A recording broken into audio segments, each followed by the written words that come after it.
ಅದು ಕೊರ್ಲಪಾಡು ಅನ್ನೋ ಒಂದು ಗ್ರಾಮ. ಆ ಊರಲ್ಲಿ ಒಬ್ಬ ಹುಡುಗಿ ಇರ್ತಾಳೆ. ಅವಳ ಹೆಸರು ಮಾಯಾ ಅಂತ. ಮಾಯಾ ತುಂಬಾ ಕಪ್ಪಾಗಿರ್ತಾಳೆ.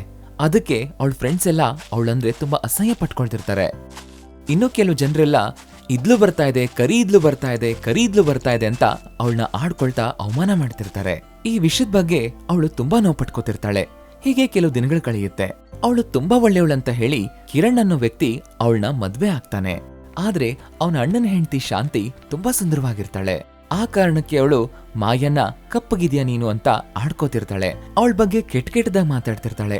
ಅವಳನ್ನಂದ್ರೆ ಅಸಹ್ಯ ಪಟ್ಕೋತಿರ್ತಾಳೆ. ಇದೇ ವಿಷಯಕ್ಕೆ ಮಾಯಾ ತುಂಬಾ ನೋವು ಮಾಡ್ಕೋತಿರ್ತಾಳೆ. ಅವಳು ತನ್ನ ನೋವಿನ ಬಗ್ಗೆ ಗಂಡನ ಹತ್ರ ಹೇಳ್ತಾಳೆ. ನೀನೇನು ನೋವು ಮಾಡ್ಕೋಬೇಡ, ನಮ್ಮ ಅತ್ತಿಗೆ ಸುಂದರವಾಗಿದ್ದಾರೆ. ಆದ್ರೆ ಮನಸ್ ಮಾತ್ರ ನಿಂತರ ಇಲ್ಲ. ನನ್ಗೆ ನಿನ್ ಮನಸ್ಸಿಷ್ಟ ಆಗಿದ್ದು.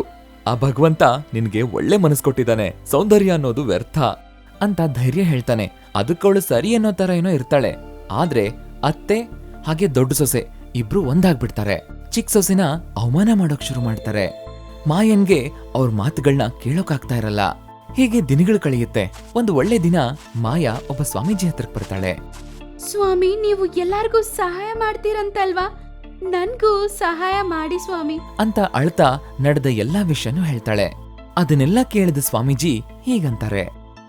ಈಗ ನೀನು ತುಂಬಾ ನೋವು ಪಟ್ಕೊಳ್ತಾ ಇದೀಯಾ, ನನಗದು ಅರ್ಥ ಆಗತ್ತೆ.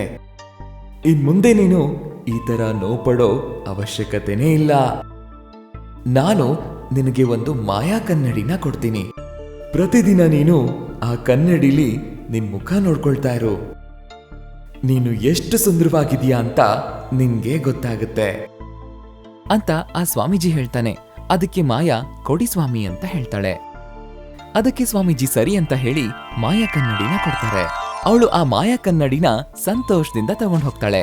ಮಾರನೇ ದಿನ ಬೆಳಗ್ಗೆ ಅವಳು ಆ ಮಾಯಾ ಕನ್ನಡಿ ಮುಂದೆ ನಿಂತ್ಕೋತಾಳೆ. ಆ ಮಾಯಾ ಕನ್ನಡಿಲಿ ಅವಳ ರೂಪ ತುಂಬಾ ಬಿಳಿಯ ಕಾಣಿಸುತ್ತೆ. ಮಾಯಾ ಅದನ್ನ ನೋಡಿ ಆಶ್ಚರ್ಯ ಪಟ್ಕೋತಾಳೆ. ಏನಪ್ಪಾ ಇದು, ನಾನು ಇಷ್ಟು ಸುಂದರವಾಗಿದ್ದೀನಾ ಅಂತ ಪಕ್ಕದಲ್ಲಿರೋ ಕನ್ನಡಿಲಿ ತನ್ನ ಮುಖ ನೋಡ್ಕೋತಾಳೆ. ಆದ್ರೆ ಆ ಕನ್ನಡಿಲ್ ಮಾತ್ರ ಅವಳು ಕಪ್ಪ ಕಾಣಿಸ್ತಿರ್ತಾಳೆ. ಅವಳಿಗೆ ಏನೂ ಅರ್ಥ ಆಗಲ್ಲ. ಏನಪ್ಪಾ ಇದು, ಸ್ವಾಮೀಜಿ ಕೊಟ್ಟ ಕನ್ನಡಿಯಲ್ಲೇ ಇಷ್ಟು ಸುಂದರವಾಗಿದ್ದೀನಿ, ಬೇರೆ ಕನ್ನಡಿಯಲ್ಲಿ ಚೆನ್ನಾಗಿಲ್ವೇ ಅಂತ ಯೋಚಿಸ್ತಿರ್ತಾಳೆ. ಅಷ್ಟ್ರಲ್ಲಿ ಆ ಮಾಯಾ ಕನ್ನಡಿಯಿಂದ ವಾಯ್ಸ್ ಕೇಳಿಸುತ್ತೆ. ನೋಡು ಮಾಯಾ, ನಾನೊಂದು ಮಾಯಾ ಕನ್ನಡಿ. ನೀನ್ ನೋಡ್ತಿರೋದು ನಿನ್ನ ಮನಸ್ಸು. ನಿನ್ನ ಮನಸ್ಸು ಎಷ್ಟು ಸ್ವಚ್ಛವಾಗಿದೆಯೋ ಅಷ್ಟು ಸುಂದರವಾಗಿ ನಿನ್ನ ರೂಪ ಕಾಣಿಸುತ್ತೆ.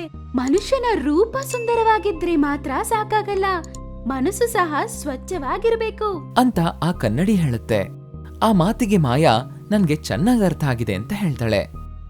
ಆ ಕನ್ನಡಿ ಹತ್ರ ಮಾತಾಡ್ತಿರ್ತಾಳೆ. ಸ್ವಲ್ಪ ದಿನಗಳು ಕಳೆಯುತ್ತೆ. ಅವಳು ಪ್ರತಿದಿನ ಕನ್ನಡಿಲಿ ತನ್ನ ಮುಖ ನೋಡ್ಕೊಳ್ತಾ ಇದ್ದಿದ್ರಿಂದ ಅವಳ ಮನ್ಸು ಎಷ್ಟು ಶುದ್ಧ ಹಾಗೂ ಸ್ವಚ್ಛವಾಗಿತ್ತೋ ಅದೇ ತರ ಅವಳ ರೂಪ ಕೂಡ ಅಷ್ಟೇ ಸ್ವಚ್ಛವಾಗಿ ಅಷ್ಟೇ ಸುಂದರವಾಗಿ ಬದಲಾಗುತ್ತೆ. ಅದನ್ನ ನೋಡಿ ದೊಡ್ಡ ಸೊಸೆ ಹಾಗೂ ಅತ್ತೆ ಆಶ್ಚರ್ಯ ಪಟ್ಕೊಳ್ತಾರೆ. ಏನೇ ಇದು, ನೋಡ್ತಿದ್ದಂಗ್ಲೆ ಇಷ್ಟು ಸುಂದರವಾಗಿ ತಯಾರಾಗಿದ್ಯಾ, ಏನೇ ಮಾಡ್ದೆ ಅಂತ ಕೇಳ್ತಾರೆ. ಅದಕ್ಕೆ ಅವಳು ಮುಗುಳ್ನಗ್ತಾ ಅಲ್ಲಿಂದ ಹೋಗ್ತಾಳೆ. ಅಸಲಿಗೆ ನಿಜಾಂಶ ಏನು ಅಂತ ತಿಳ್ಕೊಳ್ಳೋದಕ್ಕೆ ಅತ್ತೆ ಮತ್ತೆ ದೊಡ್ಡ ಸೊಸೆ ಇಬ್ರು ಕೂಡ ಅವಳ ಹತ್ರ ತುಂಬಾ ಸ್ನೇಹದಿಂದಿರ್ತಾರೆ. ಇದನ್ನ ನೋಡಿ ಅವಳು ತುಂಬಾ ಸಂತೋಷ ಪಡ್ತಾಳೆ. ಆದ್ರೆ ಅವಳ ಮನ್ಸಲ್ ಮಾತ್ರ ಆ ನೋವು ಹಾಗೇ ಇರುತ್ತೆ. ಆಗ ಅವಳು ನೇರವಾಗಿ ಸ್ವಾಮೀಜಿ ಹತ್ರಕ್ಕೆ ಹೋಗ್ತಾಳೆ. ಸ್ವಾಮಿ, ನೀವ್ ಕೊಟ್ಟಿರುವ ಮಾಯ ಕನ್ನಡಿಯಿಂದ ನಾನು ಸುಂದರವಾಗಿ ಬದಲಾದೆ. ಆದ್ರೆ ನನ್ಗೊಂದ್ ವಿಷಯ ಮಾತ್ರ ಅರ್ಥನೇ ಆಗಿಲ್ಲ. ಅದೇನಂದ್ರೆ ಎಲ್ಲಾರು ಆಚೆ ಕಾಣಿಸೋ ರೂಪನ ಮಾತ್ರ ಇಷ್ಟ ಪಡ್ತಾರೆ, ಮನ್ಸ್ ಹೆಂಗಿದೆ ಅಂತ ಯೋಚನೆ ಮಾಡೋದಿಲ್ಲ. ಸುಂದರವಾಗಿರೋರ ಹತ್ರ ಒಂಥರ, ಇಲ್ದೇ ಇರೋರ ಹತ್ರ ಇನ್ನೊಂಥರ ನಡ್ಕೋತಾರೆ. ಸ್ನೇಹ ಮಾಡ್ಬೇಕಂದ್ರೆ ಸುಂದರವಾಗೇ ಇರ್ಬೇಕಾ? ಸುಂದರವಾಗಿ ಇಲ್ದೇ ಇರೋರು ಸ್ನೇಹ ಮಾಡಕ್ಕಾಗೋದಿಲ್ವಾ? ಇದೆಲ್ಲ ಏನ್ ನ್ಯಾಯ ಸ್ವಾಮಿ ಅಂತ ಮಾಯಾ ಅಳ್ತಾಳೆ. ನೋಡು ಮಾಯಾ, ಈ ಲೋಕ ಇರೋದೇ ಹೀಗೆ. ಮನುಷ್ಯನಿಗೆ ಯಾವುದು ಲೋಪ ಅಂತ ಕಾಣಿಸುತ್ತೋ ಅದನ್ನ ಅವನು ಬೆಟ್ ಮಾಡಿ ತೋರಿಸ್ತಾನೆ. ಅಷ್ಟೇ ಬಿಡಿ ಸ್ವಾಮಿ, ಒಂದು ಮನುಷ್ಯ ಯಾವಾಗ ಹೆಂಗ್ ನಡ್ಕೋತಾನೆ ಅಂತ ಯಾರಿಗೂ ಗೊತ್ತಿರೋದಿಲ್ಲ. ಆದ್ರೆ ಈಗ ನಾನು ಆಚೆ ತುಂಬಾ ಸಂತೋಷವಾಗಿದ್ದೀನಿ, ಒಳಗಡೆ ಸ್ವಲ್ಪ ಕಷ್ಟ ಇದ್ದೇ ಇದೆ. ಇದೆಲ್ಲ ಸ್ವಲ್ಪ ಪಕ್ಕಕ್ಕಿಟ್ರೆ ನಾನ್ ನಿಮ್ಗೆ ಧನ್ಯವಾದ ತಿಳಿಸ್ಬೇಕು. ನನ್ಗೆ ಈ ರೂಪ ಕೊಟ್ಟಿದ್ದಕ್ಕೆ ತುಂಬಾ ಧನ್ಯವಾದ ಸ್ವಾಮಿ ಅಂತ ಕೃತಜ್ಞತೆಗಳನ್ನ ಹೇಳಿ ಅಲ್ಲಿಂದ ಹೋಗ್ತಾಳೆ. ಆ ಎಲ್ಲ ಮಾತುಗಳನ್ನ ಅತ್ತೆ ಹಾಗೂ ದೊಡ್ಡ ಸೊಸೆ ಕದ್ದು ಕೇಳಿಸ್ಕೋತಾರೆ. ಆಗ ಅವರು ಒಬ್ರಿಗೊಬ್ರು ಹೀಗನ್ಕೊಳ್ತಾರೆ. ಇವಾಗ ಅರ್ಥ ಆಗ್ತಿದೆ ಇವಳಿಗೆ ಅಂದ ಸಂದ ಅಲ್ಲ ಎಲ್ಲಿಂದ ಬಂತಂತ.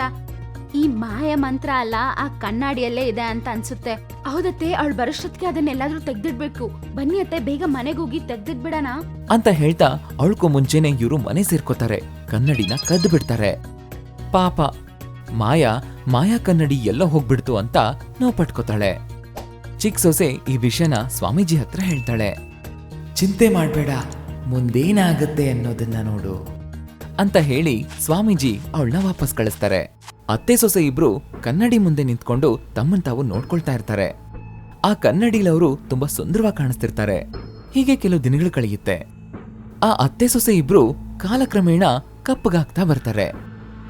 ಅವ್ರ ರೂಪನ ಅವರೇ ನೋಡ್ಕೊಂಡು ತುಂಬಾ ಭಯ ಪಟ್ಕೊಳ್ತಾರೆ. ಒಬ್ರಿಗೊಬ್ರು ಹೀಗನ್ಕೊಳ್ತಾರೆ, ಏನೇ ಇದು ಗ್ರಾಚಾರ, ಇಷ್ಟು ಕಪ್ಪಗಾಗ್ಬಿಟ್ಟಿದೀವಿ. ಅವಳಂಗೆ ಅಷ್ಟು ಸುಂದರವಾಗಾದ್ಲು, ಏನಂತೆ ನಾವ್ ಹಿಂಗಾಗಿದ್ದೀವಿ ಅಂತ ಅವರಿಬ್ರು ಅಳ್ತಾರೆ. ಅವರಿಬ್ರು ಅಳೋದನ್ನ ಕೇಳಿಸ್ಕೊಂಡು ಚಿಕ್ಕ ಸೊಸೆ ಅಲ್ಲಿಗೆ ಬರ್ತಾಳೆ. ಅವರಿಬ್ರನ್ನ ನೋಡಿ ತುಂಬಾ ಆಶ್ಚರ್ಯ ಪಡ್ತಾಳೆ.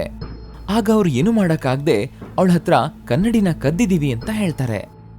ಅದನ್ನ ನಾವು ಉಪಯೋಗಿಸೋದ್ರಿಂದಾನೇ ಈ ರೀತಿ ಕಪ್ಪಗಾಗಿದ್ದೀವಿ, ಹಾಗೇನೆ ಇದಕ್ಕೇನಾದ್ರೂ ಪರಿಹಾರ ಇದ್ರೆ ಹೇಳು ಅಂತ ಅಳೋದಕ್ ಶುರು ಮಾಡ್ತಾರೆ. ಅಯ್ಯೋ, ಎಷ್ಟ್ ದೊಡ್ಡ ತಪ್ಪು ಮಾಡ್ಬಿಟ್ರಿ.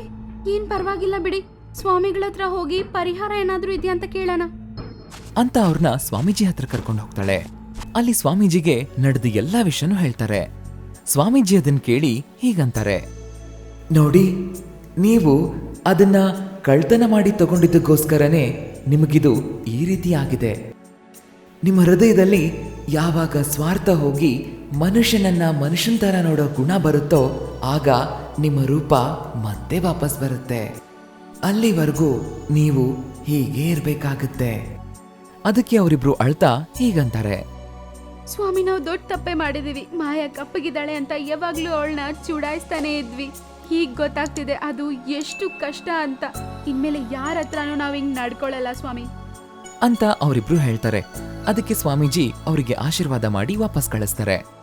ಅವರು ಅಲ್ಲಿಂದ ಹೊರಟೋಗ್ತಾರೆ. ಕೆಲವು ದಿನಗಳು ಕಳೆಯುತ್ತೆ. ಆ 3 ಜನರ ಮಧ್ಯೆ ತುಂಬಾ ನ್ಯೂನ್ಯತೆ ಬೆಳೆಯುತ್ತೆ. ಅವ್ರ ಮನ್ಸಲ್ಲಿರೋ ದ್ವೇಷ ದೂರ ಹೋಗ್ಬಿಡುತ್ತೆ.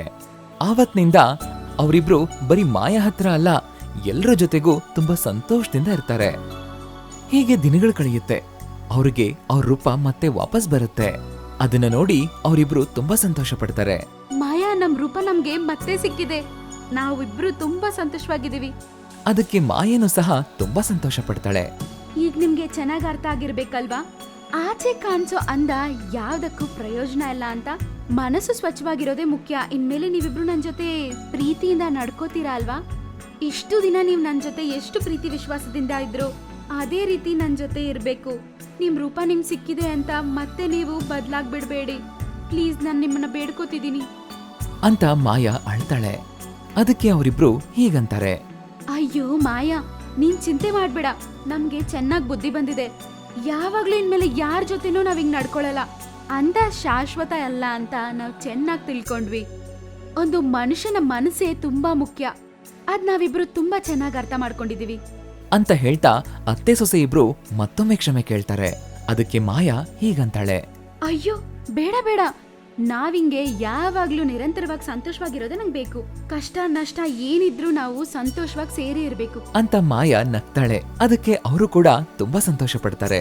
ಇನ್ನು ಆವತ್ನಿಂದ ಅತ್ತೆ ಹಾಗೆ ಇಬ್ರು ಸೊಸೆಯಂದ್ರು ತುಂಬಾ ಸಂತೋಷವಾಗಿರ್ತಾರೆ. ಈ ಸ್ಟೋರಿ ನಿಮ್ಗಿಷ್ಟ ಆದ್ರೆ ಲೈಕ್ ಮಾಡಿ, ಕಮೆಂಟ್ ಮಾಡಿ, ಹಾಗೆ ಇದೇ ತರದ ಇಂಟ್ರೆಸ್ಟಿಂಗ್ ಸ್ಟೋರೀಸ್ಗಳಿಗಾಗಿ ನಮ್ಮ ಚಾನೆಲ್ನ ಈಗಲೇ ಸಬ್ಸ್ಕ್ರೈಬ್ ಮಾಡಿ. Thanks for watching.